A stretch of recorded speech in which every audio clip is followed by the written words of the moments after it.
authentically yourself? For some of us, it takes some pretty extreme circumstances to start to ask that question of ourselves. For me, that opportunity started about 5 years ago.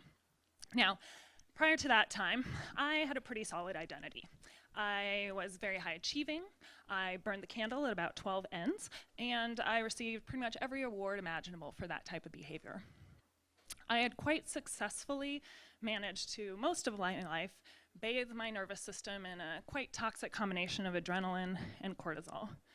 Now, truthfully, I didn't feel very authentic. On the outside, everything looked perfect. And on the inside, my body was screaming at me until I finally collapsed. And then I received a new identity, this time in the form of a rare disease diagnosis.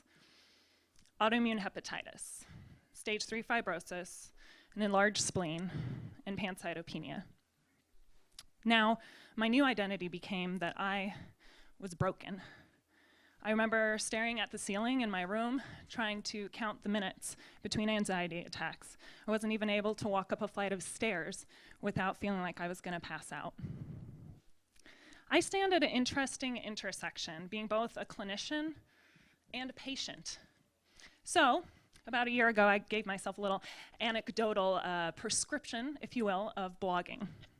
Now, clinically speaking, Judith Herman, in her seminal textbook, Trauma and Recovery, she talks about a few different ways of healing.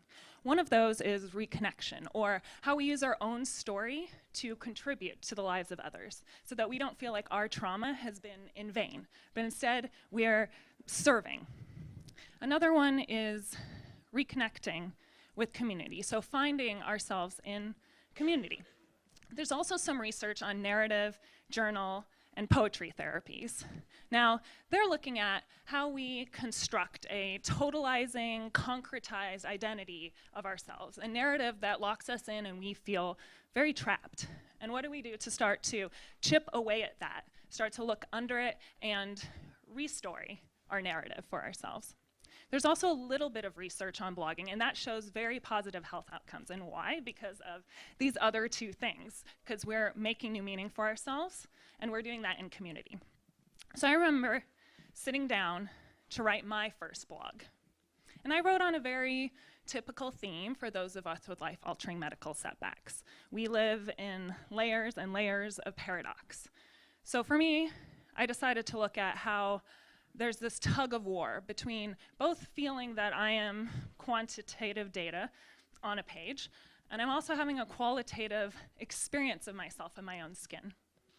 I did the most terrifying thing by clicking on publish, and then proceeded to freeze for about 2 hours and check my phone every 3 seconds, waiting for a response.